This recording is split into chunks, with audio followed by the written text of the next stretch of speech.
Sir किसको idealise करते थे उस वक्त, आपको पसंदीदा क्रिकेटर कौन था? बहुत सारे थे, लेकिन जावेद मियांदाद की बात और उस जैसा ग्रेट क्रिकेटर पाकिस्तान में नहीं पैदा हुआ। आपको लगता है पाकिस्तान कप में 5 टीमें होना क्रिकेटर्स के साथ इंसाफी है?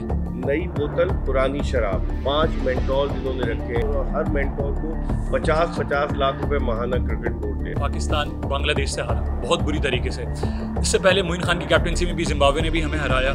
तो सर ये पहली बार तो नहीं हुआ ना हमारे साथ ऐसा? जिम्बाब्वे वाला छोड़ दो, वो तो 2011 में आ रहे थे। अब आप कारकर्दगी देखो ना कि हम अफगानिस्तान से शारजा में T20 हार गए, हम अफगानिस्तान से गुज़िश्ता बरस वर्ल्ड कप में 50 ओवर के हार गए, हम अमेरिका से हार गए। इसका मतलब है पाकिस्तान क्रिकेट डिक्लाइन पर है। बाबर आजम अब T20 या वनडे के कैप्टन रहेंगे, क्योंकि अभी जिस तरह हम देख रहे हैं कि मोहम्मद हारिस शान मसूद की कैप्टनसी में खेल रहे हैं, बाबर आजम उनकी कैप्टनसी में खेल रहे हैं। तो आपको लगता है कि मोहम्मद रिजवान टेक ओवर करने वाले हैं as a captain? Babar Azam की कप्तानी में पाकिस्तान एशिया कप नहीं जीत सका। अच्छा खासा कप्तान था सरफराज अहमद। 2019 में पाकिस्तानी टीम T20 की रैंकिंग में टॉप पर थी। पाकिस्तान में लॉबीज काम करती हैं, म्यूजिकल चेयर का गेम जारी है पाकिस्तान में। ससुर और दामाद एक ही टीम में, ससुर मेंटोर है, दामाद जो है कप्तान है। तो वो सब अपनी कहानियां चल रही। पाकिस्तान क्रिकेट में हर आदमी कप्तानी के चक्कर में लगा हुआ है। अस्सलाम वालेकुम, my name is Haris Khan. और आज जो हमारे साथ जो गेस्ट मौजूद हैं उनको अगर क्रिकेट का चैट GPT कहा जाए तो वो भी शायद कम है। क्रिकेट की भरपूर नॉलेज है इनके पास और एक कमेंटेटर भी रह चुके हैं और इन्होंने इकोनॉमिक्स में मास्टर किया था। तो अमूमन हम होते कोई फील्ड चूज़ करते हैं, फिर उसके बाद हमारा जो फोकस होता है वो कहीं और चला जाता है। कुछ लोग का आर्ट्स में इंटरेस्ट होता है। तो आज हमारे साथ मिर्ज़ा इकबाल बेग साहब मौजूद हैं। अस्सलाम वालेकुम सर। वालेकुम, बहुत बहुत शुक्रिया हारिस साहब। सर क्या हाल है, कैसे आप? मैं बिल्कुल ठीक हूँ, आप कैसे हैं? सर पहले तो ये बताएं, इकोनॉमिक्स में मास्टर करने के बाद जर्नलिस्ट कैसे बन गए आप?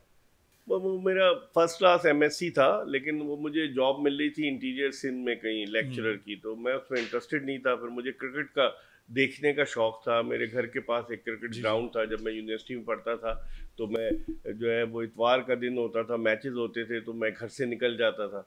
तो एक ही दरवाज़ा होता था वापसी के लिए। फिर हमारे वालिद जो थे वो कहते थे पढ़ाई पे तवज्जो दो मरू।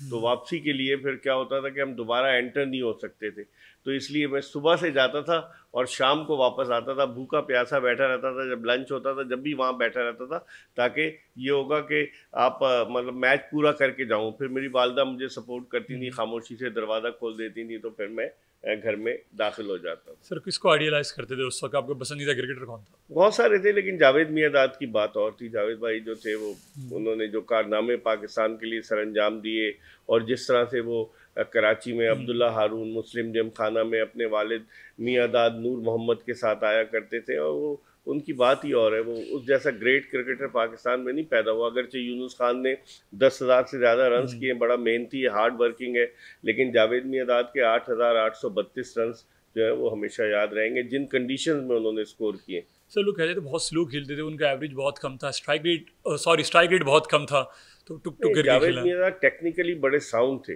अच्छा। और वो अपने दौर के हिसाब से, अब तो ये लोग इसलिए कह रहे हैं कि स्लो खेलते थे कि अब T20 क्रिकेट आ गई है, अब बहुत ज़्यादा हो गया है कि जी मारो आड़े तिरछे शॉट्स खेलो। उस वक्त ऐसा नहीं था। मुझे अच्छी तरह से याद है 11 जून 1975 को जावेद मियांदाद ने जब वर्ल्ड कप पहला हुआ 75 में इंग्लैंड का, तो अपना वनडे डेब्यू किया। और इब्तदाई दिनों में Javed Miandad leg spin bowling भी करते थे। तो उनके साथ PJ मीर, जो परवेज मीर बाद में एंकर बन गए, उन्होंने भी अपना डेब्यू किया था एजबैस्टन बर्मिंघम में, और दोनों ने एक साथ। लेकिन जावेद मियांदाद जो थे वो कहाँ से कहाँ चले गए। PJ मीर जो थे वो चंद ही वनडे खेल सके, और जावेद मियांदाद ने टेस्ट में भी पाकिस्तान को रिप्रेजेंट किया। सर अभी अब जिस तरह हम देख रहे हैं पाकिस्तान कब हो रहा है, आपका इतना बड़ा पाकिस्तान है और क्रिकेट खेलने वाले इतने सारे लोग हैं, इतने सारे बड़े बड़े प्लेयर जो बाहर बैठे हुए हैं, रोहिल नज़ीर और भी कुछ बड़े प्लेयर जिनको हम देखते हैं, पेशावर ज़ल्मी से एक लेग स्पिनर खेले थे, सारे प्लेयर्स बाहर बैठे हुए हैं। रीज़न 5 टीम है। और जब आपको याद हो फैसल बैंक T20 कप होता था, उसमें कराची की 2 टीमें होती थी, कराची डॉल्फिन, कराची ज़ेबरा और लाहौर की 2 टीमें होती थी। तो आपको लगता है पाकिस्तान कप में 5 टीमें होना क्रिकेटर्स के साथ इंसाफी है?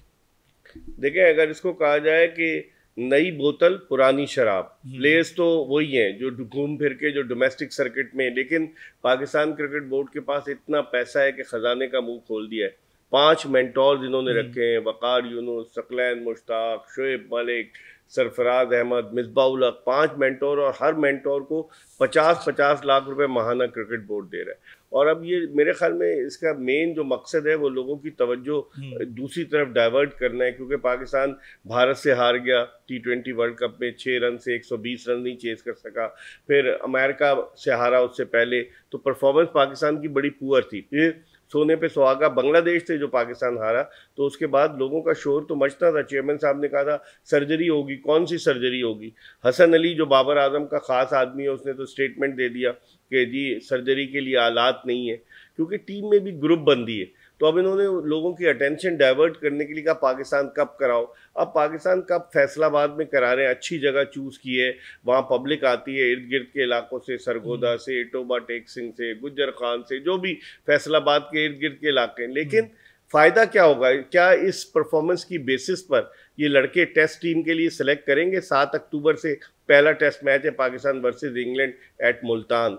तो क्या इनमें से ये 50 ओवर्स की क्रिकेट से, और इनमें कौन सा नया टैलेंट कोई उभर के सामने आया? अब तक जब आप ये पॉडकास्ट मुझसे रिकॉर्ड कर रहे हैं, 5 मैचेस हुए, 5 मैचेस में वही पुराने खिलाड़ी, 5 मैचेस में वही पुराने खिलाड़ी नजर आ रहे हैं। 2 सेंचुरियां बनी है, एक उसने जो उस्मान खान ने बनाई है, कामरान गुलाम ने। उस्मान खान भी पाकिस्तान को रिप्रेजेंट कर चुका है, कामरान गुलाम भी अंडर 19 में था, अभी बांग्लादेश के स्क्वाड में था। तो इसका फ़ायदा क्या होगा? इसका फ़ायदा यही है, कुछ लोगों की दिहाड़ियाँ लग गई हैं कि वो पाकिस्तान क्रिकेट बोर्ड का जो डोमेस्टिक डिपार्टमेंट जो लोग चला रहे हैं, अब उनमें से एक है खुर्रम खान नियाजी, वो डिप्टी कमिश्नर झंग थे। उनको मोहसिन नकवी साहब जब वज़ीर आला थे, निगरां वज़ीर आला, तो उनको अपने साथ ले आए। तो अब वो उसके बाद उनको जो है वो डायरेक्टर डोमेस्टिक बना दिया है। 11 फर्स्ट क्लास मैच खेले हैं खुर्रम नियाजी, कोई उनका इतना एक्सपीरियंस नहीं है। इससे पहले वो जब 5 टीमें थी, सेंट्रल पंजाब के चीफ एग्जीक्यूटिव थे, तो उनका क्या एक्सपीरियंस है? जुनेद ज़िया 3 वनडे खेले, उनका क्या एक्सपीरियंस है? नदीम खान 2 टेस्ट मैचेस खेले। ऐसे लोग डोमेस्टिक क्रिकेट में, मोहसिन नकवी के पास तो वक्त नहीं है, वो अपनी मसरूफियत की वजह से उन्होंने इन पे डाल दिया है। पहले इन्होंने, आपको याद होगा, वकार यूनुस को कह दिया था कि क्रिकेट के सारे मामलात वकार यूनुस देखेंगे, लेकिन 3 हफ्ते के बाद वो भाग गए। उन्होंने देखा कि उस पर ज़्यादा क्रिटिसिज्म होगा, और ये आइडिया भी मुझे लगता है वकार यूनुस ने दिया कि 50-50 लाख रुपए दो। तो उन्होंने कहा इस तरफ हो जाओ, क्रिटिसिज्म भी नहीं होगा, कमेंट्री भी करूंगा, और भी काम चलते रहेंगे। तो मेरे ख्याल में ये पाकिस्तान कप जो है, ये लोगों की आंखों में धूल झोंकने के मुतरादिफ है। ठीक है, हाइप आपने बनाई है, मैचेस आप दिखा रहे हैं लाइव। दिलचस्प बात यह कि पाकिस्तान में मैचेस हो रहे हैं, उर्दू कमेंट्री नहीं हो रही, इंग्लिश में कमेंट्री हो रही है। इंटरनेशनल क्रिकेटर्स होते तो समझ में आता, लेकिन बहुत सारे फ्लॉज हैं। अभी तो 5 मैचेस होते हुए, आगे आगे देखिए होता है क्या। इन्होंने एक मैच जो था वो ईद मिलादुन नबी के दिन रख लिया था, 18 सितंबर को। बाद में इनको एहसास हुआ कि जनाब ये तो ईद मिलादुन नबी, तो उस मैच को आगे मुलतवी किया। Sir, player of the match को 25,000 रुपये मिल रहे हैं। आप अंदाजा लगाएं, इंडियन हम पे हंस रहे हैं कि हमारे 7,000 रुपये भी आपको पूरे नहीं मिल रहे। बाबर आजम को मैं देख रहा हूँ 25,000 रुपये लेके खड़े हुए हैं। तो ये प्लेयर के साथ नाइंसाफी की, जो यंग प्लेयर हैं जो परफॉर्म करेंगे उनको 25,000 रुपये मिलेंगे, तो कैसा रहेगा? अगर देखा जाए तो $300 भी नहीं है पूरे। वो नहीं, वो बात सही है, अब पैसे तो इनके पास ऑलरेडी हैं, लेकिन सर जो यंग इनके पास इतने स्पॉन्सर्स हैं। मेजर स्पॉन्सर इनका बहरिया टाउन आ गया, कोई इनके पास स्पॉन्सर नहीं था। 5 में से जो 3 टीमें हैं उनके जो है वो स्पॉन्सर्स, कोई किसी का अलाइड बैंक है, किसी का UMT है, तो इतने सारे लोग आ तो गए। अब ये तो बोर्ड को सोचना चाहिए, ऑफिशियल्स को सोचना चाहिए। मैंने कहा ना कि इनकी दिहाड़ियाँ लगी हुई हैं, इनको अपने पैसे मिल रहे हैं, प्लेयर्स को मिले ना मिले, और प्लेयर्स भी इस चक्कर में आ गए। जैसे शादाब खान कि उनके ससुर जो है सकलैन मुश्ताक, वो एक उसी टीम के मेंटोर हैं जिस टीम का शादाब कप्तान है। तो उनका सुना स्टेटमेंट आया कि अगर चैंपियंस ट्रॉफी में शादाब खान को कप्तान बना दिया जाए तो बुरा नहीं होगा। बहुत अच्छा, उनकी परफॉर्मेंस के हिसाब से मैन ऑफ द मैच बने। सर, न्यूजीलैंड अभी जिस तरह हम देख रहे हैं कि पाकिस्तान बांग्लादेश से हारा बहुत बुरी तरीके से, इससे पहले मोइन खान की कैप्टनसी में भी जिम्बाब्वे ने भी हमें हराया। तो सर, ये पहली बार तो नहीं हुआ ना हमारे साथ ऐसा? नहीं, अब तो पाकिस्तान क्रिकेट बिल्कुल नीचे की तरफ चली गई ना। अब आप देखो जो ICC की टेस्ट रैंकिंग है उसमें पाकिस्तानी टीम 8वें नंबर पर, ICC टेस्ट चैंपियनशिप की रैंकिंग में पाकिस्तानी टीम 8वें नंबर पर, बांग्लादेश 4थे पे चला गया। तो इसका मतलब है, और फिर आप देखो कि आपने अगर गुज़िश्ता 2-3 बरस से पाकिस्तान की कारकर्दगी देखो, आप जिम्बाब्वे वाला छोड़ दो, वो तो 2011 में आ रहे थे। अब आप कारकर्दगी देखो ना कि हम अफगानिस्तान से शारजा में T20 हार गए, हम अफगानिस्तान से गुज़िश्ता बरस वर्ल्ड कप में 50 ओवर के हार गए, हम अमेरिका से हार गए, फिर हम जब वहाँ गए आयरलैंड, तो हम आयरलैंड में एक T20 हार गए, अब आप ये वो टीम है कि जिनका आप तसव्वुर नहीं कर सकते, और फिर उसके बाद आप बांग्लादेश से 2 टेस्ट मैचेस हारे, तो इसका मतलब है पाकिस्तान क्रिकेट डिक्लाइन पर है। गुज़िश्ता 2-3 बरस से जो म्यूजिकल चेयर का गेम हो रहा है पाकिस्तान क्रिकेट में, वो पाकिस्तान क्रिकेट को बुलंदी की तरफ ले जाने के बजाय पस्ती की तरफ लेकर जा रहा है। सर अगर आपको याद हो सिडनी टेस्ट 176 ऑस्ट्रेलिया के अगेंस्ट पाकिस्तान ने 176 रन चीज़ नहीं कर सके। आयन चहल ने उस बारे में कहा है कि पाकिस्तान की अब तक की सबसे बदतरीन टीम है या वो मैच फिक्स है। उसमें क्या हुआ था उस टेस्ट में? नहीं, ऑस्ट्रेलिया में अमूमन पाकिस्तान की परफॉर्मेंस अच्छी नहीं होती। पाकिस्तान कभी भी ऑस्ट्रेलिया में, वो एक इमरान खान के दौर में 1976 में सिडनी टेस्ट जीत गया था, जिसमें उन्होंने बड़ी ज़बरदस्त परफॉर्मेंस दी थी। लेकिन ओवरऑल अगर आप पाकिस्तान की टीम का ऑस्ट्रेलिया का टूर देखें तो हमेशा परफॉर्मेंस मायूस रहती है, और ये पाकिस्तानी क्रिकेट टीम के साथ ही होता है, अनप्रिडिक्टेबल कहलाती है कि कभी खुशी देती कभी गम देती, अचानक ही कम टारगेट होता है उसको अचीव नहीं। आप देख लेना 120 रन इंडिया के खिलाफ नहीं कर सके ना न्यूयॉर्क में, जबकि एक विकेट आपकी गिरी थी और धड़ाधड़ आउट हो गए। तो ये पाकिस्तान क्रिकेट का खास है। अब लोग मुख्तलिफ किस्म के शकूक व शुबात जाहिर करते हैं सस्पिशियस तरीके से कि पाकिस्तान हारा, लेकिन अब इसमें जब तक आपके पास कोई प्रूफ ना हो आप कैसे कह सकते हैं कि जानबूझ के हार गया। नहीं, लोग कह रहे हैं कि उस वक्त पाकिस्तान की टीम बहुत बुरी थी, तो मुझे तो नहीं लगता था कि उस वक्त पाकिस्तान की टीम बुरी थी। आयन चैपल का ये स्टेटमेंट था कि अब तक की 72 टीम है पाकिस्तान की। पाकिस्तान टीम, वो इयन चैपल तो मुंह फट है ना, वो तो देता रहता है बयानात। वो तो ऑस्ट्रेलियंस तो तुम्हें पता है स्लेजिंग के लिए भी मास्टर्स हैं, तो उसने दिया होगा पाकिस्तान के लिए। लेकिन पाकिस्तान की टीम, उसमें कामरान अकमल की बात कर रहे हैं ना उस टेस्ट में जिसमें उससे स्टंप छूट गए थे दानिश कनेरिया की गेंद पर, मोहम्मद यूसुफ कप्तान था। पाकिस्तान की सिचुएशन हमेशा से ऐसी अप्स एंड डाउन रही है, और ख़ास तौर पर गैर मुल्की दौरों पर पाकिस्तानी टीम की कारकर्दगी इतनी अच्छी नहीं रहती। सर आपको लगता है कि बाबर आजम अब T20 या वनडे की कैप्टन रहेंगे? क्योंकि अभी जिस तरह हम देख रहे हैं कि मोहम्मद हारिस शान मसूद की कैप्टनसी में खेल रहे हैं, बाबर आजम उनकी कैप्टनसी में खेल रहे हैं, तो आपको लगता है कि मोहम्मद रिजवान टेक ओवर करने वाले हैं as a captain Pakistani team? Pakistan में लॉबीज काम करती हैं, म्यूजिकल चेयर का गेम जारी है पाकिस्तान में। अच्छा खासा कप्तान था सरफराज अहमद, 2019 में पाकिस्तानी टीम T20 की रैंकिंग में टॉप पर थी, उसको 2019 के वर्ल्ड कप के बाद हटा दिया। हालांकि जाने से पहले एहसान मानी जो उस वक्त के चेयरमैन थे, उन्होंने अपने साथ सरफराज को बिठाकर कहा कि हमारा कप्तान यही रहेगा। लेकिन जब वो वापस आया सब चीज़ें बदल दी गई। मिसबाह उल हक साहब हेड कोच भी बन गए, चीफ सेलेक्टर भी बन गए, बाबर आजम कप्तान बन गए। अब जब बाबर आजम 4 साल तक कप्तान रहे, परफॉर्मेंस उनकी ज़ीरो रही। As a captain, as a player उनकी परफॉर्मेंस अच्छी होगी, लेकिन पाकिस्तान ने कौन से लॉरल्स लेकर आ गया। बाबर आजम की कप्तानी में पाकिस्तान एशिया कप नहीं जीत सका। बाबर आजम की कप्तानी में पाकिस्तान वर्ल्ड कप सेमीफाइनल हारा इंडिया से, और वर्ल्ड कप का फाइनल इंग्लैंड से हारा। बाबर आजम की कप्तानी में क्या, अभी देखें यहाँ पर अमेरिका में न्यूयॉर्क में हारा 6 रन से, अमेरिका से हारा। तो एज अ कैप्टन तो वो नाकाम था, लेकिन जो बनाने वाले थे उन्होंने बना दिया। अब 4 साल दे दिए, अचानक ही उन्होंने क्या किया कि शाहीन आफरीदी को कप्तान बना दिया ज़का अशरफ साहब ने 5 T20 के लिए। उस वक्त शाहीन आफरीदी को कप्तान बनाना गलत था, फिर जब उसको हटाया तो उससे ज़्यादा गलत था। जब उसको हटाया तो टीम में रिफ्ट पड़ गई। अब सब कप्तानी के चक्कर में, जो रिजवान है रिजवान जो है इनमें सबसे समझदार है, वो अपनी कप्तानी के चक्कर में चेयरमैन की उसने तारीफ में ज़मीन आसमान के कलाबे मिला दिए जब ये वापस आए T20 वर्ल्ड कप खेल कर अमेरिका से। और रिजवान जो है हारिस को ग्रूम कर रहा है। रिजवान पर जो हारिस पर दस्ते शफकत है रिजवान का, वो उसको लेकर चल रहा है। और फिर उधर सकलैन मुश्ताक जो है वो अपने दामाद के लिए लॉबिंग कर रहे हैं, शादाब खान के लिए। और मज़े की बात है ससुर और दामाद एक ही टीम में, ससुर मेंटोर है, दामाद जो है कप्तान है। तो वो सब अपनी कहानियां चल रही। पाकिस्तान क्रिकेट में हर आदमी कप्तानी के चक्कर में लगा हुआ है। इस म्यूजिकल चेयर गेम में देखते हैं कुरैफाल किसके नाम निकलता है, लेकिन बाबर आजम का मुझे लग नहीं रहा। लेकिन जो खामोशी है, तो कहते हैं ना कि खामोशी किसी बड़े तूफान का पेश खेमा होती है, तो मुझे लग रहा है कि कहीं बाबर आजम को चैंपियंस ट्रॉफी जो 19 फरवरी से शुरू हो रही है उस पर कप्तान बरकरार न रखे। सर ये कहा गया था कि मोहम्मद यूसुफ और शाहीन शाह अफरीदी के बीच तल्ख कलामी हुई थी, इस बात में कितनी हकीकत है? वर्ल्ड कप से पहले जो नहीं, वो तो आपस में उनमें हुई थी, कंफर्म है कि वो जाके मोहम्मद यूसुफ उसको बता रहे थे कि तुम नो बॉल्स कर रहे हो। तो यूसुफ तो बैट्समैन है, सिलेक्टर है, उनका तो इतना काम नहीं था, बैट्समैन को बताते। तो शाहीन आफरीदी ने उनको जवाब दिया कि आप अपने काम से काम रखें। दोनों में बहस हुई, बाद में शाहीन आफरीदी ने उनसे माजरत भी कर ली। और फिर उसके बाद बाबर आजम की अलग लॉबी है ना, जो ये एजेंट्स हैं जो कि प्रमोट करते हैं, उन लोगों ने अपने अपने प्लेयर्स पकड़े हुए हैं। वो सोशल मीडिया पे एक हंगामा मचा देते हैं। तो वो जो अपने लोग थे उन्होंने उनके ज़रिए इसको बहुत ज़्यादा हाइप दी कि भाई शाहीन आफरीदी और यूसुफ का फड्डा हो गया और शाहीन आफरीदी पर 1 साल की पाबंदी लगा रही है, इनडिसिप्लिन है पीसीबी। तो पता ही चला कि अगर शाहीन आफरीदी पर 1 साल की पाबंदी लगती तो बाकी प्लेयर्स भी इनडिसिप्लिन थे। फिर शाहिद आफरीदी ने अपने तीर बरसाना शुरू कर दिए। शाहीन आफरीदी के जो ससुर है उन्होंने मोहसिन नकवी साहब को आड़े हाथों लिया कि इनको क्रिकेट का नहीं पता, तो क्रिकेट बोर्ड जो था बैकफुट पर गया और बैकफुट पर जाने की वजह से उन्होंने फैसला तब्दील कर दिया कि पाबंदी लगे तो शाहीन आफरीदी खेल रहा है। सर यासिर शाह कहाँ गायब होगा? उन्होंने 33 मैच में 200 आउट किए, फिर उसके बाद वो टीम से चले गए। मोहम्मद अब्बास जिनकी दुनिया तारीफ करी थी, इंग्लैंड में उनके बारे में कहा गया कि पाकिस्तान के अब तक के सबसे अच्छे टेस्ट के बॉलर हैं, तो ये प्लेयर कहाँ चले जाते हैं? ये लाइकिंग एंड डिसलाइकिंग है ना पाकिस्तानी टीम में। यासिर शाह बेहतरीन स्पिनर था। 2017 में आपको याद होगा आखिरी ओवर में उसने वेस्ट इंडीज में पाकिस्तान को आउट, उसको बैट्समैन को आउट किया और पाकिस्तान जीता टेस्ट। वो अच्छा स्पिनर था, लेकिन शादाब खान की भी तो लॉबी है ना, लोग अपनी लॉबीज को प्रमोट करते हैं। हालांकि शादाब खान अभी टेस्ट मैचेस में उस लेवल पे परफॉर्म नहीं कर सका, लेकिन उसको प्रमोट करते हैं। तो यासिर शाह वहाँ गायब हो गया।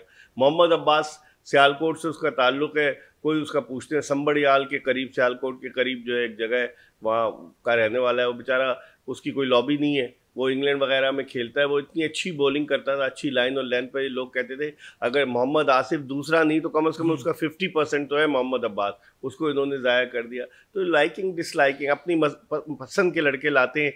जैसे मोहम्मद वसीम जूनियर था, उसका सपोर्टर था मोहम्मद रिजवान, उसको लोग मथन चक्रवर्ती कहते थे। वो तो चेने वेने डाल के और अपने आप को ऑलराउंडर कहता था, उसने एक भी 50 नहीं किया। तो पाकिस्तान क्रिकेट में लाइकिंग डिसलाइकिंग बहुत चलती है। सर जिस तरह अभी यासिर अरफात हैं पाकिस्तान के ऑलराउंडर, उन्होंने कहा ये जो पाकिस्तान क्रिकेट बोर्ड है ये सर्कस है, यहाँ पे काम करने वाले सारे जोकर हैं और इनके जो फैसले हैं वो सारे मजाक हैं।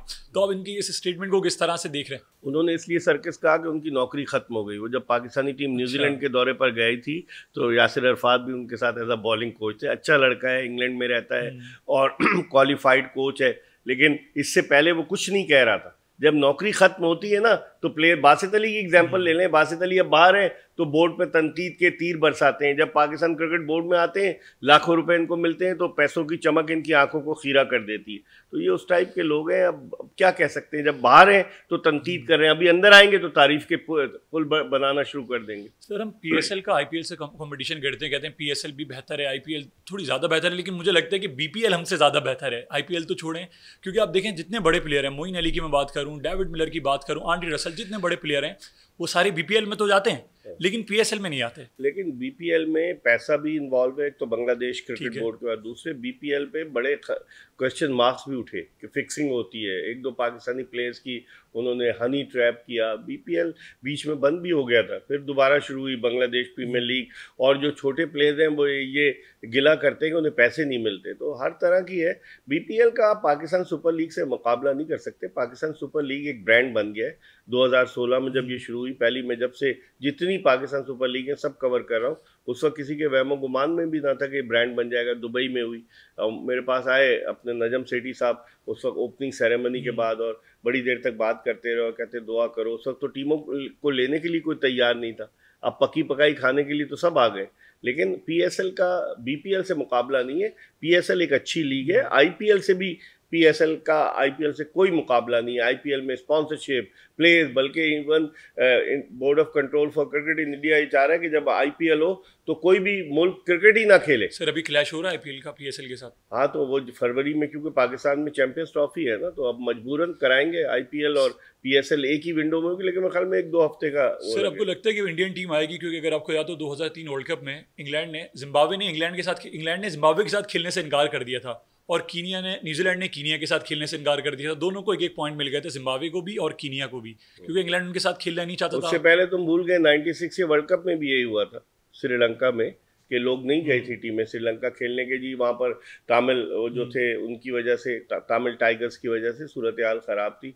तो ठीक है अगर नहीं आता, लेकिन अब चूंकि जय शाह दिसंबर में ICC का चेयरमैन बनने जा रहा है, जो भारतीय वजीर दाखिला अमित शाह का बेटा है, तो जय शाह जब बनेगा, अभी जय शाह ने पाकिस्तान के लिए रोड़े अटकाए थे जो लास्ट ईयर एशिया कप हुआ था, हाइब्रिड मॉडल पे हुआ।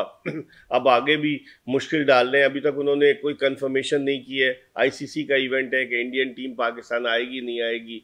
जब जय शाह बनेगा तो क्या सूरत हाल होती है। जो मुझे पता चला है ICC के इजलास में जो श्रीलंका में हुआ गुज़िश्ता महीने, उसमें उन्होंने एक्स्ट्रा बजट रखा है। एक्स्ट्रा बजट का मतलब ये हुआ कि अगर हाइब्रिड मॉडल पर हो तो उसके लिए बजट रखो। तो इसका मतलब है कि भारतीय क्रिकेट टीम जो है वो हाइब्रिड मॉडल पर खेलने पे सोच रही है कि या श्रीलंका में मैचेस कराए या फिर दुबई में कराए। तो अभी कोई कंफर्म नहीं है कि अब आईसीसी का वक्त भी पाकिस्तान आ रहा है, वो देखेगा। हमने 2 स्टेडियम तो खोद दिए ना, गद्दाफी स्टेडियम लाहौर की मेन बिल्डिंग गिरा दी हमने, वो नैयर अली दादा ने उसको डिज़ाइन किया था, रेड ब्रिक्स की बिल्डिंग थी, उसको हमने गिरा दिया। अब उसकी जगह मेन बिल्डिंग बना रहे एक और, अब वो कहते हैं दिसंबर तक कंप्लीट हो जाए। नेशनल स्टेडियम कराची के फार एंड की बिल्डिंग गिरा दी है, तो वो उसको बना रहे हैं। तो अब देखो इस सिचुएशन में 2 टेस्ट मैचेस, एक बांग्लादेश वाला कराची से शिफ्ट हुआ और अब मुल्तान वो जो इंग्लैंड वाला वो भी शिफ्ट हो जाएगा।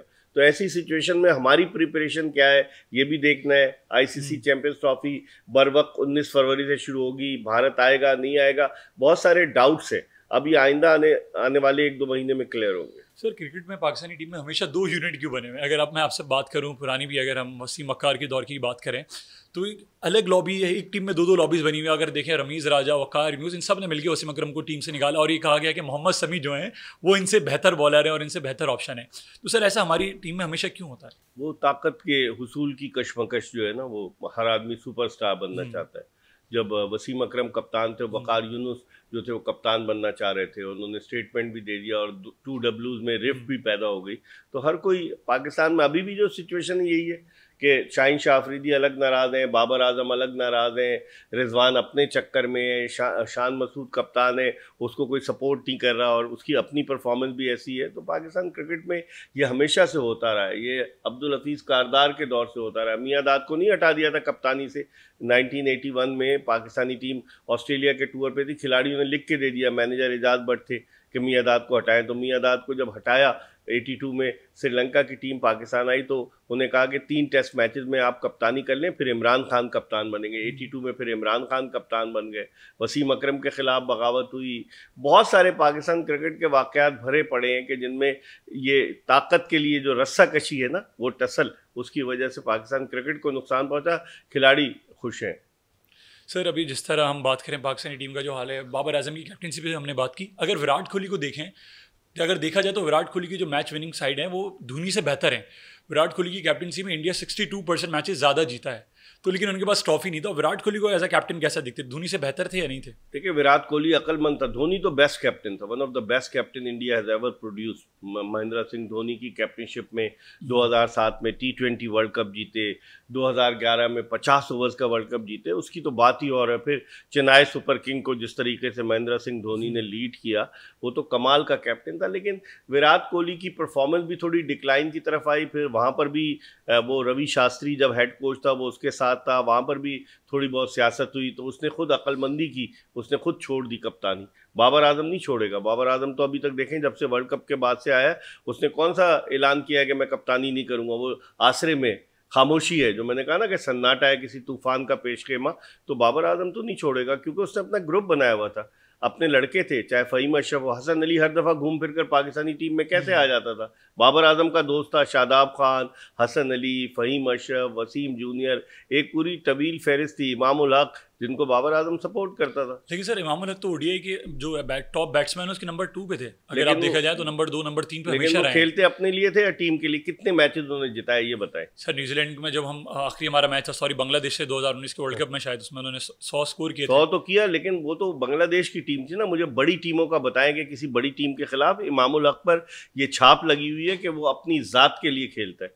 No doubt is a good player, और उसकी खुशकिस्मती कि उसके चचा जो थे वो चीफ सेलेक्टर थे, इमाम उल हक, वो पाकिस्तानी टीम में आ गया। अब अहमद शहजाद क्यों शोर मचा रहा है? क्योंकि अहमद शहजाद का हक मारा गया, उस वक्त वो फॉर्म में था, और फिर इमाम उल हक आ गया। पाकिस्तान अहमद शहजाद की खुद की एवरेज 24 की एवरेज, कुछ भी है, लेकिन he was a very good player. वो तीनों फॉर्मेट का पहला पाकिस्तानी था जिसने तीनों फॉर्मेट में सेंचुरी स्कोर की, चाहे वनडे हो, टेस्ट हो, T20 हो। अब अहमद शहजाद को साइड लाइन किया। पाकिस्तान में तो यही होता है ना कि अगर किसी का कोई रिश्तेदार आ जाएगा तो वो दूसरे को साइड लाइन कर दे। तो सर ये चैंपियंस कप हो रहा था, उन्होंने उसमें क्यों पार्टिसिपेट नहीं किया? उमर अकमल ने नहीं किया। अब आजम खान को देखें, अब उन्होंने कहा कि मैं चैंपियंस कप तो मैं नहीं खेल रहा, मैं जाके BPL खेल रहा हूँ मैं। आपने साइम अयूब को नहीं जाने दिया, उस टीम ने रिप्लेसमेंट में मोइन अली को ले लिया जबकि, लेकिन आजम खान अभी भी वहीं खेल रहा है और ना वहाँ पर क्या परफॉर्मेंस दे रहा है ये कुछ भी नहीं। इसलिए कि मैंने कहा ना, रिश्तेदारियाँ, मोइन खान का बेटा है आजम खान के ताया जो है पाकिस्तान क्रिकेट बोर्ड के डायरेक्टर इंफ्रास्ट्रक्चर है, नदीम खान, तो पाकिस्तान में लॉबीज चलती हैं। मोइन खान का बयान आ गया ना, उनके बेटे को बाहर किया, उन्होंने बयान दे दिया कि मोहसिन नकवी साहब को छोड़ देना चाहिए। तो यहाँ हर कोई अपने चक्कर में लगा, ये पाकिस्तान क्रिकेट है। सर अब्दुल रज़ाक के बाद अगर देखा जाए कोई आपके पास प्रॉपर ऑलराउंडर भी नहीं आया। अब देखें, अब जब से हम कहते हैं अनवर अली, हम कहते थे अनवर अली, फिर हम फ़हीम अशरफ से कंपैरिजन करने लगे कि फ़हीम अशरफ जो है वो उनको रिप्लेस कर देगा।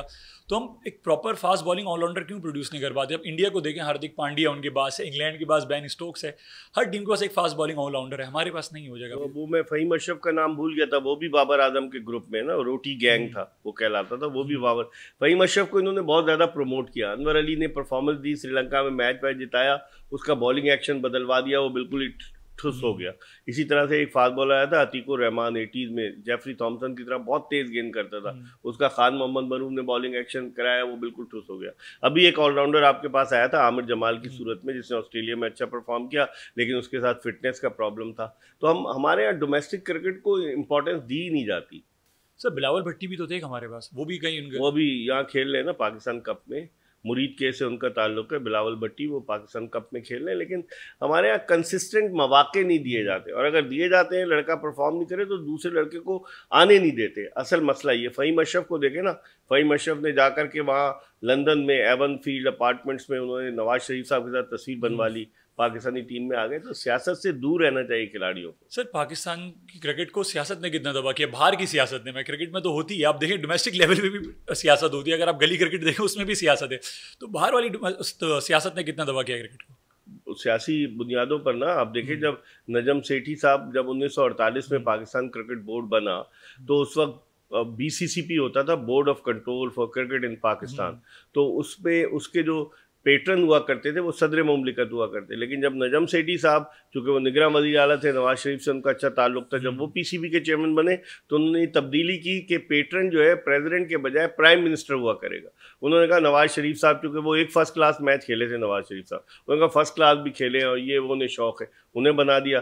फिर उसके बाद जब नवाज शरीफ गए, इमरान खान आए, तो उन्होंने अपने रमीज राजा एहसान मानी को बना दिया। तो सियासत तो आ गई ना पाकिस्तान क्रिकेट में। जब पेट्रन आपका सियासी होगा, वज़ीर आज़म होगा, तो वो अपने ही लोगों को नवाजेगा ना, क्योंकि ये सोने की चिड़िया है। अरबों रुपए हैं पाकिस्तान क्रिकेट बोर्ड की किटी में।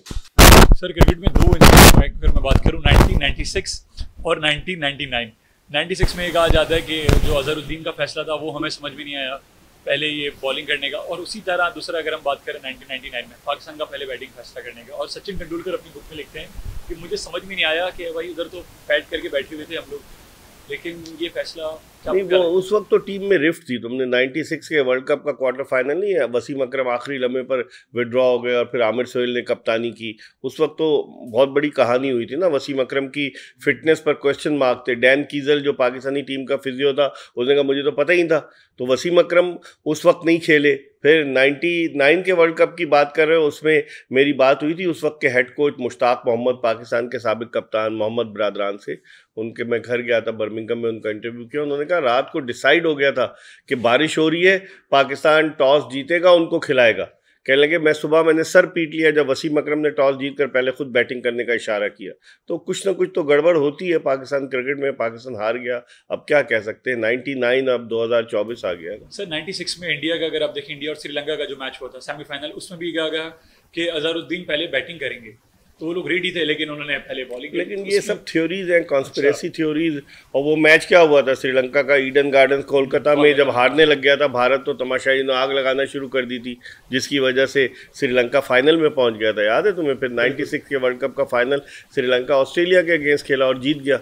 तो वो कॉन्स्पिरेसी थ्योरीज हैं, लोग अपनी मुख्तलिफ, जब तक आपके पास कोई प्रूफ नहीं, आप कुछ नहीं कर सकते। सचिन तेंदुलकर अपनी बुक में लिखते हैं कि हम खुद हैरान थे कि ये हुआ क्या, जब उन्होंने डिसाइड किया था कि पहले बैटिंग करनी है, और वो आखिर वहाँ जाके वहाँ पर भी इंटरनल कुछ ना कुछ रिफ्ट तो होती है ना, कि कप्तान कौन था। अजहरुद्दीन कप्तान थे ना उस वक्त, और बहुत सारी चीज़ें हैं जो होती है। स्कैंडल क्या था लोगों को ये पता है, कुछ लोग कहते हैं कि ऐसा हुआ नहीं था। हरभजन सिंह कहते हैं मैंने ऐसा कुछ एंडी साइमंड को कहा नहीं था, आज तक उसका कुछ सामने नहीं आ सका। अब एंडी साइमंड तो इस दुनिया से चले गए, उन्हें बाउंसर ने मारा था जिसकी वजह से उनकी डेथ हो गई।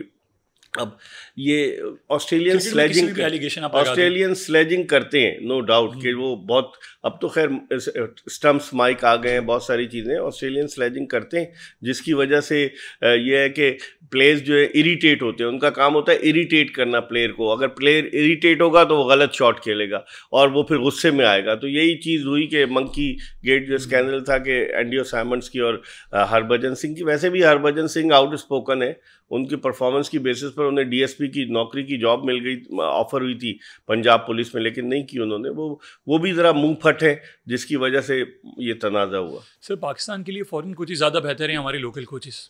देखिए, फॉरेन कोचेस का तजुर्बा तो पाकिस्तान, एंड्रयू पाइबस को ले आए थे, फिर उसके बाद वो आए, डेव वॉटमोर आए, जेफरी लॉसन आए, बॉब वुल्मर आए। बॉब वुल्मर तो बेचारे जो थे वो मरे हुए पाए गए, और बहुत सारी ऐसी चीज़ें हुई हैं। लेकिन अब पाकिस्तान की जो क्रिकेटर्स हैं, वो पाकिस्तान के जो कोचेस बनते हैं, जैसे मियां दाद बने या दूसरे बने, तो आपस में रिफ्ट होती है। जैसे मोहम्मद हफीज़ बने, प्लेयर्स जो है ना वो काबू में नहीं आते पाकिस्तानी क्रिकेटर्स के। मेरे ख्याल में अभी फ़िलहाल तो बोर्ड को चाहिए कि ग्रूम करे फॉरेन कोचेस के साथ पाकिस्तानी कोचेस को भी, ताकि इन फ्यूचर, दुनिया रखती है फॉरेन कोचेस, दुनिया में कोई बुराई तो नहीं है इसमें। सर, अभी जिस तरह इफ्तिखार अहमद ने एक बात कही कि मैं टेलेंडर हूँ, मैं ऑलराउंडर नहीं हूँ, क्योंकि जब वो गैरी क्रिस्टन के पास गए, उन्होंने कहा कि सर मैं तो एक ऑलराउंडर हूँ, मुझे बॉलर्स के बाद ही भेज रहे हैं।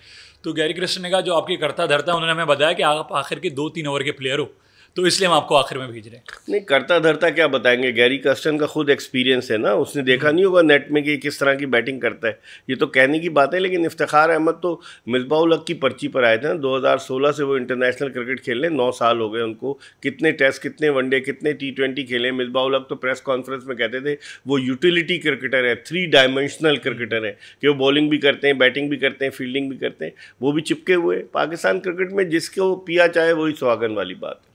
सर, आपका बहुत बहुत शुक्रिया, थैंक यू सो मच। पहले तो आपसे बहुत कुछ मुझे सीखने को मिला, और इतनी अंदर की बातें आपसे सीखने को मिली। बहुत बहुत शुक्रिया, थैंक यू सो मच। और आप तमाम लोगों का भी शुक्रिया, आपने इस पूरी वीडियो को देखा। और अगर अभी तक आपने इस अकाउंट को सब्सक्राइब नहीं किया तो please go and subscribe my YouTube account. मिलते हैं आपसे नेक्स्ट वीडियो में। अल्लाह हाफिज़।